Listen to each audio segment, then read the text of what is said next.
What's going on, y'all? Chuck Nunface here. Just wanted to talk real quick. This will be, I don't know, I guess the fourth installment of my vlog series on the 1 month, 1 knife challenge for 2024. I really didn't expect to shoot a video today, but there was just something kind of came up. There was a comment made on Instagram. Somebody was struggling with it, and it just kind of got me thinking a little bit. So, kind of, first off, you know, if you're the type that hears about this carrying 1 month or strike that, one knife for a month, and you don't understand what the problem is, like, why is that a big deal? You guys are nerds. Like, this is not, I carry the same knife every day for months, years, whatever. Just go ahead and skip this video. You know, it's not for you. Now, first of all, let me kind of clarify too, is I'm not talking any mess about you if this really isn't your type of content and you think this is kind of stupid. You're the normal one. This is more directed for people who are like really just kind of nutty about knives, that are always, carrying something different, having rotation, moving things around in their EDC, like different things about different knives, and are constantly switching up what they're carrying. And then, more specifically, those that have chosen to participate in the challenge, the 1 month, 1 knife 24 challenge, that's going on all August. So yeah, if you just carry the same knife all the time, you're totally normal. All right. So there's nothing wrong with you. There's probably more likely something wrong with us. But that being said, we are kind of getting into the time of the challenge where we've hit the doldrums here, where, it's boredom is really starting to set in.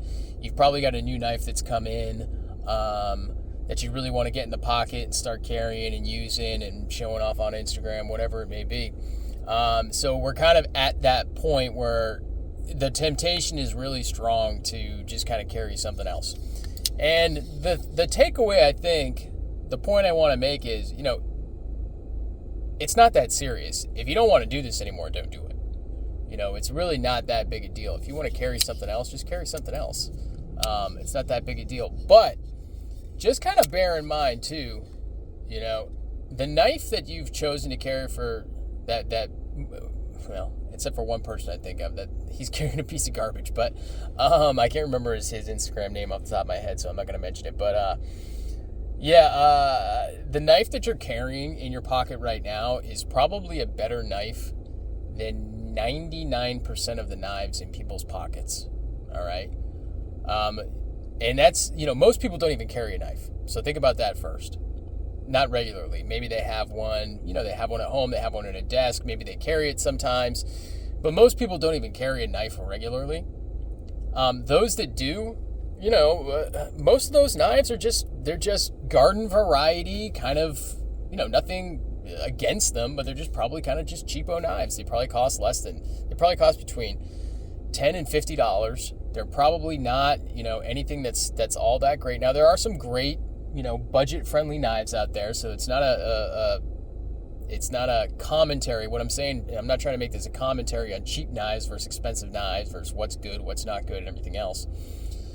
But, and they just bought it and they didn't even really think about it. They probably liked the way it looked. It was probably easy for them to get. It was at a sporting goods store. It was at a convenience store. Not a convenience store. Well, maybe it was at a gas station. Or it was at, a Walmart. Maybe it's a Civivi, something like that. I mean, it's probably just, a run-of-the-mill garden variety pocket knife. And the knife you've chosen to carry is probably way better than that. All right? So just kind of bear that in mind. Like, the knife you have in your pocket that you're choosing to carry for a month is probably better than what 99% of the people that even carry knives have in their pocket. And, it's a top tier knife, and you've got an awesome piece of equipment in your pocket. So don't forget that. It's a good problem to have. You get to carry a really great piece of equipment for an entire month. So just kind of, before you think about bowing out, just remember, you've got something. You're privileged enough to have something that most people either A, don't care about, or B, maybe they can't afford or would never even think of buying something like that, because it's just, a knife that costs $100, $200, multiple hundreds of dollars. More than that is just not something that they would even think about carrying. So take heart. The knife you have in your pocket is a good knife. Chances are it's an excellent knife. Get to know it. You know, maybe you'll end up hating it at the end of everything. Maybe you'll love it even more. Just try to see it through before you quit. Just remember that you probably got a really good knife in your pocket, and we are spoiled, and we're a little neurotic, and we're basically kind of crazy people. So that's going to do it for me. Subscribe to the channel if you haven't done so already. Certainly appreciate you checking out these videos. Follow me on Instagram at Chuck_Nunface, and stay tuned for the next one. Peace.